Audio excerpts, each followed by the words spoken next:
Do you see the record button on your screen? Oh. Okay, folks, we're going to start the session in just a moment.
What is up, everybody? I am so excited to be here. In my mind, there's like walk-on music playing because I'm like rocking it out. So if you can hear it with me just for a second, let that beat ride.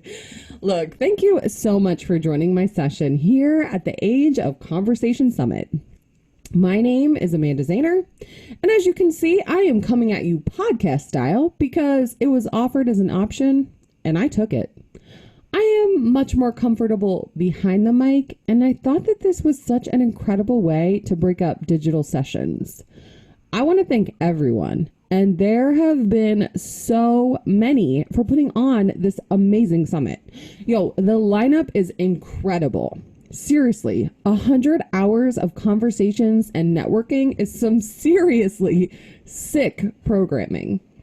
I love how they broke the content out. It's truly genius. And this, my friends, is why event people are my people. Those of us who have been in this business have definitely taken a hit this year.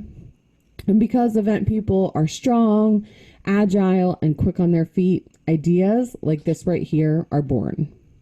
I said it before and I will say it again. I just feel lucky to be a part of today. And some of my friends are here too. I cannot wait to hear Kim and Liz and Jen and Carrie and Courtney and the other Liz and too many other great ones to mention. All right. Because some of you don't know me and I don't know some of you, I thought I would spend a few minutes introducing myself and telling you a bit of my story. We always talk about our resume, which is kind of weird to me, but definitely necessary to build street cred, if you know what I mean. So, hey, I work at a creative company called Holla Productions, where I serve as the CFO and head of client experience. Judy Holler, a keynote speaker, best-selling author, and creator of the Fear Boss community, owns the company. I met Judy at an event where she was the keynote speaker, and I literally felt like she was talking to me. I networked with her, became a part of her early Fear Boss squad, and when she posted a job in late 2017 for some administrative help, like 5 to 7 hours a week, I jumped on it. Most people legitimately thought that I was crazy. I was working full time as an event manager in executive meetings and events at P&G, legit like traveling the world and putting on some major events for our executives, complete with 5-star status and more than a few celebrities. But I knew there was something about Judy, and the connection I felt to her and the work she was doing on Fear and Courage was real. I started working with her in January of 2018, and we learned pretty quickly that we were a mighty team. So we started to dream about what the future could look like. More on that in just a bit. I am from Cincinnati, Ohio, where I was born and raised. I was hired by Procter & Gamble, which is a consumer goods company, for those of you who might not know, known for monster mega brands like Tide, Pampers, Olay, Dawn, Gillette, and Crest, and headquartered in Cincinnati. In 1999, I started taking calls on their 1-800 lines to answer questions about products. After a few years moving through different roles, I landed my dream job, and I mean dream job, as a manager in executive meetings and events. For 13 of my 20 plus years in the company, I worked on meetings and events for the board, the CEO, and other C-suite executives. I had so many amazing experiences. I learned so much at P&G that a formal education, quite honestly, could have never taught me. But because of the work I did and the people I did it with, I learned the importance of building and maintaining relationships. My ability to create authentic connections strengthened by hard work and integrity were the way that I was able to achieve the success that I did to the company. But the work could be grueling, and my personal life had me straddling between 2 cities. And let's be honest, a full-time, 50-hour-a-week job plus a part-time job building and scaling a company and living in 2 cities could only last for so long. I'm grateful for everything I learned from my decades at P&G, but I knew deep inside of me that with my full attention, Judy and I could grow Holla Productions. And so that's exactly what we did. I left P&G almost exactly a year ago in September of 2019 after side hustling with Judy for about 2 years. In the time that I've been working with her, she has grown her keynote speaking business. We have launched a best-selling book, a podcast called the Fear Boss Show podcast. We've created an online community where we share our brave and courageous stories. And we do fear experiments, which is the cornerstone of our work. And recently, we launched a workbook and an online store.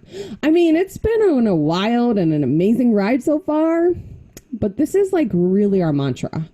We believe that freedom lies in smashing comfort zones. And so that's exactly what we work to do each and every day. I mentioned that fear experiments play a huge role in our work. What is a fear experiment, you might ask? Well, it's about doing small, brave things every day to get braver than yesterday. In fact, this right here, this session for me is a fear experiment. It's hard for me to get in front of people. I know I'm behind the mic, but for most people, it's hard to get in front of others. That's why I enjoy being on podcasts and why I chose to do this podcast style. If I'm going to get the courage to give a presentation, giving it in a way that brings me comfort was the best way to go. See, with an experiment though, there's no link to success or failure. We win or we learn, but we never lose. Pretty cool, right? This concept has changed my life for real. So that is my work background, and I do have a few degrees and certifications too. I have a master's in leadership and management with my undergrad in communications. I'm a CMP, which is a certified meeting professional, and I'm a CPC, which is a certified professional coach. I've served on the board of our local ILEA chapter. That's the International Live Events Association, for those that don't know, in a few different roles, from president to director. Now that might seem like a random thing to throw in, but I'll come to that, back to that in just a minute. I want to start by saying that mindset plays the largest role in everything we do day in and day out. We have a fixed or scarcity mindset. We have a growth or abundance mindset. I personally believe in abundance, and that makes connecting so much easier. You see, if I believed that everything was like pie, that if you have a piece, then there's less for me, then I would always feel like I was in a competition. For me, that would never work. I work on personal development all the time. If you're struggling with mindset, start with a book called Mindset by Carol Dweck. It's a great jumping off point to help move you from fixed to growth so you can really begin fully living into your potential. My session today is about meaningful connections. After claiming loud and proud for a few years that I was an Enneagram 3, I recently worked with a coach and discovered that I am a 2. If you're unfamiliar with the Enneagram, that's a whole other session, but quickly, it's a tool similar to DISC or Myers-Briggs. The difference is that the typing is based on how and why you are motivated versus just like a personality typing. It is totally my jam, and I'm pretty obsessed. I have it on my list to get certified as an Enneagram coach in the narrative tradition. Obviously, I am obsessed. I digress. So why am I telling you this? Well, because it literally explains why connection has always been a driving force in my life. I am driven, organized, and successful, which is why I thought for years I was a 3, but I am motivated by my own need for connection. I have this desire to build community around me. The success I've experienced has actually been a byproduct of hard work and relationship building. From within the walls of corporations to creating an event community in my time with the International Live Events Association. I love the team aspect of events. Working early mornings and late nights creates a sense of camaraderie, especially when you're traveling, that you just cannot duplicate. Travel, stress, and exhaustion are ways to bond and build fast friendships. Hopefully, we all get back to that life soon. Until then, we have a new level of responsibility in maintaining and massaging the relationships we have and attempted through networking to start new ones. Networking has a really bad reputation, and for many years, it was not something I believed in. I heard someone say once that networking is not visiting. It is not attending numerous events in hopes of making a few tentative connections. It's not self-promotion or pretending to be someone you're not. And it's not collecting business cards, getting connections on LinkedIn, followers on Instagram and Twitter, or friends on Facebook. And it is definitely not all about you. Jeanette Purcell defines networking like this. Networking is about building reciprocal relationships with people that you like, admire, and trust. Wow. I wish I would have read her book, No Nonsense Networking, about 15 years ago. Until a few years ago, networking, and I am using quotation marks, felt like something that happened to me at community and association events. I was young and holding a big-time corporate job like I had. Salespeople circled around me like sharks, and I never felt like I could trust their intentions. Everyone wanted to talk to me, and I was just frankly immature. I didn't know how to gracefully tell people no or how to leave a conversation that was about a hotel I would never be using. Not because it wasn't great, but because I had a specific client and I didn't have a lot of control. If I would have been able to change my perception of networking from scary to the building of relationships with people I like, admire, and trust, maybe the entire idea would have been much more appealing. The best salespeople to me are the non-salesy salespeople. The ones that may know my name and introduce themselves with confidence as I enter a room. Someone that might potentially acknowledge someone we know in common, or because of social media, maybe an interest we share in common. And then they talk about life and might casually share their business card after the conversation ends about us. I could never have cared less how many people fit in your hotel ballroom or how many rooms you had. In a networking scenario, that was completely immaterial. I was never going to remember, and it was likely outside of work hours and involving food, music, drinks, a speaker, whatever. And I just wanted to get to know you and laugh and definitely not do work. When I had the opportunity to get to know someone, it always made doing business easy. And I took the lessons of the last 20 years of all the things I didn't like about networking, and I've tried to become more interested in who people are than what they do for money. I try not to fall back in conversations on lazy questions like, where do you work or what do you do? Judy really taught me this, and she suggests in her book asking more creative conversation starters, like, where was the last place you went on vacation? Or what was the last concert you saw? People love to talk about their experiences, and it's a perfect way to break the ice. Today, I'm going to share a few stories with you to provide 3 things I know for sure about creating, enjoying, and maintaining mutually beneficial relationships at work and at home. ILEA is a perfect first example of connection. I won an award for membership recruitment, like recruiting the most members in a year internationally. I was shocked, to say the least. And I can honestly still say, I never recruited a single member. I created connections, and I worked diligently to build a community. Through the service, notice that word service, of the greater event community in our city, we were able to build solid membership. The value in any membership association is one that's not easily measured. It's the connections that bring value and return on investment. One of the things I would most often say when people would ask what they would get from membership was simple: nothing. You will give and you will give and you will give, and then maybe you will get. I can't take credit for this. I learned it from someone else in the organization and quickly took it as my own because it's so true. The important takeaway here is that you only get after effort, after investment. And that, my friends, is the first lesson in building meaningful connections. If you are passive in any area of your life, you will not reap great rewards. Active engagement creates rich experiences that we all want and need. So how does this example translate to you? Well, relationship building takes investment of our most valuable asset in this life: time. If you value your own time, then you also acknowledge the value of other people's time, which creates the balance that is the mark of a good relationship. While you definitely need to make a significant number of connections, you always need to prioritize quality over quantity. Once you decide that a connection is worth investing in, you'll have to be willing to give freely, especially of your time. You'll be answering phone calls, emails, and text messages in a timely manner. You'll be meeting people for coffee to talk to them about their lives. You'll be chatting in meetings with people who are struggling with an issue in their life. In doing these things, you will show those around you that they have value to you. It can be daunting. Trust me, I get it. I'm a people pleaser, and I have had to put some serious guardrails in place here.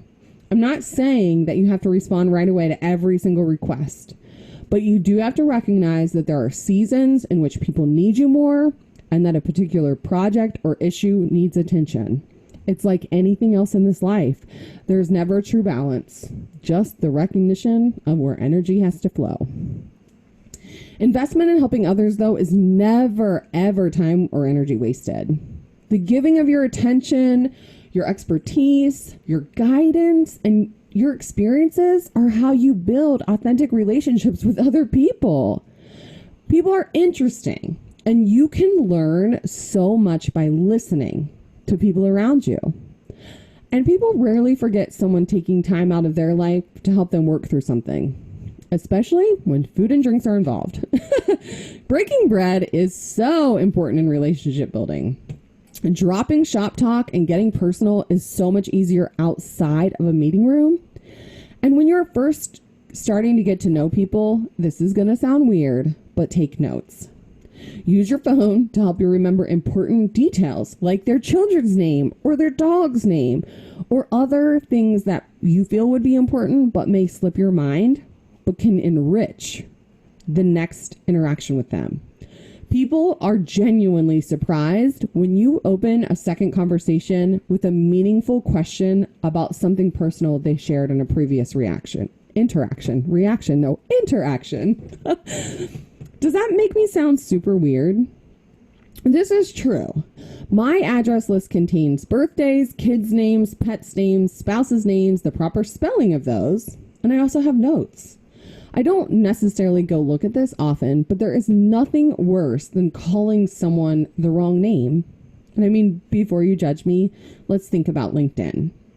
If you're having a meeting with someone, don't you go check them out on LinkedIn? See their picture? Try to determine if you have anyone in common? Do some research? If you're not currently doing that, start. I used to think it was really weird. I'm not going to lie. I would walk into a hotel and the salesperson would know exactly who I was. But then I realized they had done their homework. Instead of having a wonky, awkward start, they knew confidently who I was when I walked in, and it allowed for a personal welcome. Now, I think it's brilliant. The second lesson in building meaningful connections is that relationship maintenance requires a plan or planning. It doesn't happen without effort and time carved out of your calendar each week to connect. It may not sound like much fun, and some weeks it's not, but it works, I can assure you. I'm going to share some of the things I do. Now, you'll have your own style for organization and execution for sure, but people may not know where to start. Starting is always what's overwhelming, at least for me. If you have a CRM system that you use, great. CRMs are the perfect tool and were developed for exactly this reason. But I'll be honest with you, I never worked in sales. So until about a year into working with Judy, I never used a CRM system. The address list with the details I mentioned earlier may live in your CRM. Wait a minute. Let me pause with these acronyms. I know we are all event and marketing people, but nothing drives me crazier than having to Google initials to try to figure out what someone's talking about. Just in case you do not know what a CRM is, it is a customer relationship management system and a lead tracking system usually. But for the purposes of this session, we're just going to talk about how you can take it old school if a CRM isn't for you. Let me get back on track. So networking plans. In addition to my address list, and I do mean like mailing addresses, not just email addresses, the places that cannot be reached via the World Wide Web, the kind that require a postage stamp. One of my favorite and most used methods of relationship management is the good old-fashioned handwritten card. For the last 15 years, I've sent about 2 cards a week on average. I send them to friends, family, and colleagues. I send them for birthdays, important events like babies or engagements, or to send thanks. But mostly, I just do it to send love. My messages can be as simple as that. Just sending you some postal love. Getting a letter or card in the mail hits different than a text or an email, although I send plenty of those too. I love to send cards probably because I love to get them. It's a simple way to express value. You cannot do much else when you're putting pen to paper, so it's the intentional focus that makes a card better than the electronic substitute. And I keep an extensive calendar that includes birthdays, anniversaries, and any other annual reminders that are important. But I also use my calendar to remind me to check in and follow up. If a friend is scheduled for surgery, I put a reminder in my calendar for the day after to check on them. If someone is starting a new job, I put a reminder in my calendar to wish them a great first day. I cannot remember all of these things for anyone, nor do I try. If someone or something is significant enough, then spending time to add a calendar reminder can further solidify my relationship with them. Sometimes I think people believe I remember all of these things. There is no freaking way. What I do, though, is use my calendar to help me stay on top of all of the events that deserve acknowledgement and the investment of my time and energy. You would never believe that a check-in could build more value in a relationship than anything else you do. I'm sure you can think of an example in your own life where you heard from someone unexpectedly after a brief conversation. See? You remember. Right now, you're proving my point. There is value in building stronger calendar reminder systems. I do networking check-ins on Tuesdays. I have a list in my calendar appointment of all the people who I need to stay in contact with. I keep the same list for family and friends. For me, seeing the collection of names makes it easier to determine who I should reach out to that week depending on what I or they have going on. Choose a day of the week to start your networking plan, collect the important details from people in your circle, and track them. Head on over to Amazon and get some generic blank cards to send out. It doesn't have to be a long letter. Gosh, especially now in these times and this chaos, just a simple "you've been on my mind and I wanted to say hi" will go a really long way. I hope I haven't totally lost you, but I do this both for work and friends. Creating a reminder system just alleviates pressure. And really, this should be fun, and it should be done with intention. Setting the intention to spread joy and show you care, it really helps develop your message. Even if this is for business, there should be something personal and delightful included. All work and no soul only works for so long. Okay, on to the last lesson. You never know what will come of the simplest of interactions, ever. I'm going to share a story about a time when I asked for help and it turned out to be a mutually beneficial relationship, which evolved from the original context to something completely different. My best friend and her family were coming into town for a funeral, and the rates at the hotel were fluctuating oddly through the week. I reached out to a longtime industry friend to ask about the price difference mid-trip. She responded right away and offered to help. Now, I wasn't asking for a discount, and disclaimer, I never did. 13 years in a corporate job where hotels would have given me anything, I did not take it. My integrity matters to me more than any discount ever would. But anyway, she answered my question and actually did provide a great rate for their entire stay. As our conversation was closing, she asked me if I ever used Color Street nails. Now, it was kind of an odd question, and this is not an ad for the product, but I had oddly just talked to my cousin about it that same week. My friend, the hotel contact, had started side hustling with the company, and boom, I became her customer. I've hosted a party, shared her information with other people, and this actually changed a habit of me getting my nails done that I had had for many, many years. Now I'm a loyal customer of hers. It's one of the most incredible ways that just having relationships with people can bring into your life something totally unexpected.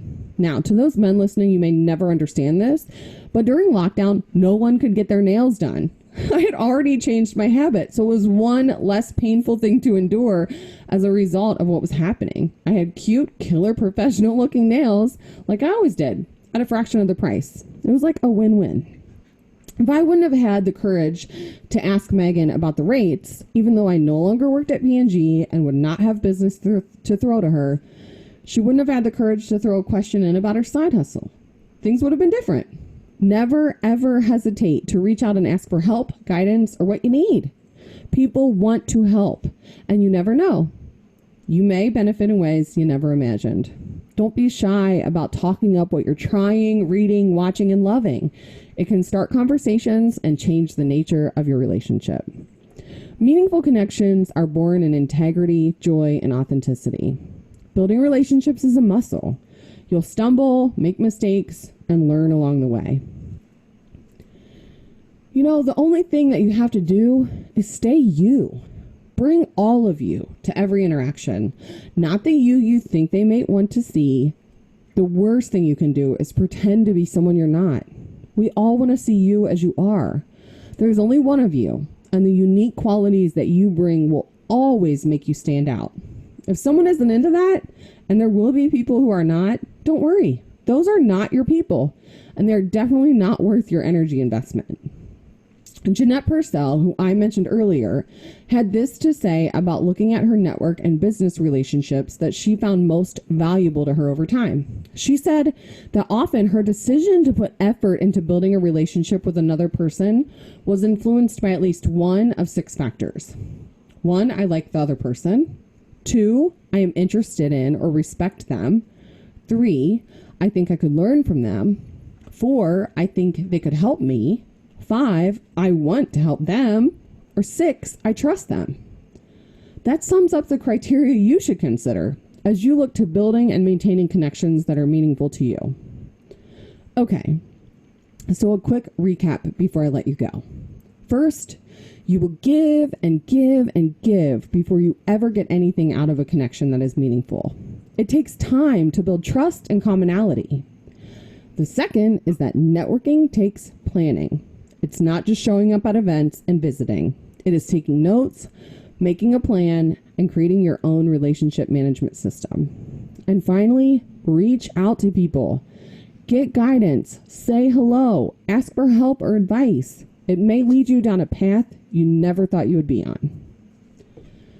All right, that's what I have on Meaningful Connections.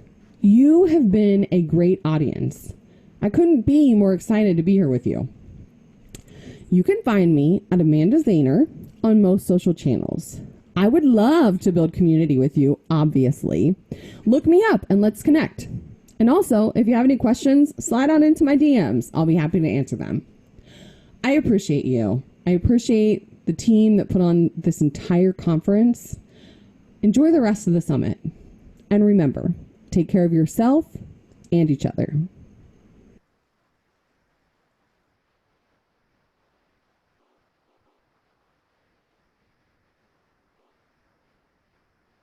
Thank you all.